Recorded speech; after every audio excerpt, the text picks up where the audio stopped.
आप सभी जानते हैं कि आज पूरी दुनिया कोरोना वायरस से जूझ रही है और इसी बीच में टिड्डियों का आक्रमण पूरी दुनिया के लिए एक चिंता का विषय बना हुआ है। टिड्डियों का बहुत बड़ा दल आकर फसलों को चट कर जा रहा है। आइए देखें कि बाइबल क्या कहती है टिड्डियों के बारे में। आज से लगभग 2019 साल पहले यानी ईसा पूर्व मिस्र देश में एक नया राजा गद्दी पर बैठा जिसका नाम फिरौन था। उस देश में पहले से रह रहे परमेश्वर के द्वारा चुने लोगों को वह दबाने लगा और परमेश्वर की उपासना कराना भी बंद करा दिया और अपने आप को ईश्वर से ऊपर बताने लगा। तब परमेश्वर ने उसके घमंड को तोड़ने और अपने लोगों को वहां से निकालने के लिए दो व्यक्तियों मूसा और हारून को परमेश्वर ने चुना और जिसका मुख्य पात्र मूसा रहा। फिर परमेश्वर की आज्ञा पाकर मूसा और हारून फिरौन के पास उपस्थित हुए, जिसे आप निर्गमन की पुस्तक अध्याय 10 में पढ़ सकते हैं। आइए हम इन वचनों को देखें।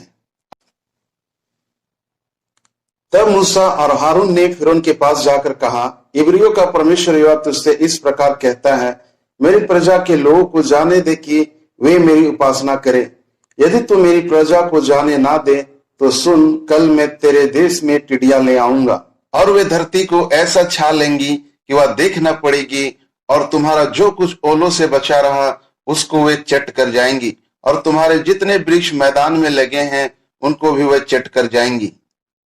तब यहोवा ने मूसा से कहा, मिस्र देश के ऊपर अपना हाथ बढ़ा कि टिड्डियां मिस्र देश पर चढ़ के भूमि का जितना अन्न आदि ओलों से बचा है सबको चट कर जाएं। तब मूसा ने अपनी लाठी को मिस्र देश के ऊपर बढ़ाया। तब यहोवा ने दिन भर और रात भर देश पर पुरवाई बहाई और जब भोर हुआ तब उस पुरवाई में टिड्डियां आई और टिड्डियां ने चढ़ के मिस्र देश के सारे स्थानों में बसेरा किया। उनका दल बहुत भारी था, वरन ना तो उनसे पहले ऐसी टिड्डियां आई थी और ना उनके बाद ऐसे फिर आएंगी। वे तो सारी धरती पर छा गई, यहाँ तक कि देश में अंधकार छा गया और उसका सारा अन्न और वृक्षों के सब फल अर्थात जो कुछ ओलों से बचा था सबको उन्होंने चट कर लिया। यहाँ तक कि मिस्र देश भर में ना तो किसी वृक्ष पर कुछ हरियाली रह गई और ना खेत में अनाज रह गया। मेरे प्रियो, इन टिड्डियों का आना बस एक इत्तेफाक नहीं है, यह परमेश्वर की ओर से पृथ्वी के रहने वाले सब लोगों के लिए एक संदेश है कि हम अपने रिश्ते को परमेश्वर के साथ सुधार लें, जबकि अभी भी अनुग्रह का समय है। अब और भी भयानक समय आने वाली है, लेकिन चिंता करने की जरूरत नहीं है, क्योंकि आपके साथ परमेश्वर होने की वजह से आप इन सभी मुसीबतों से बच निकलेंगे।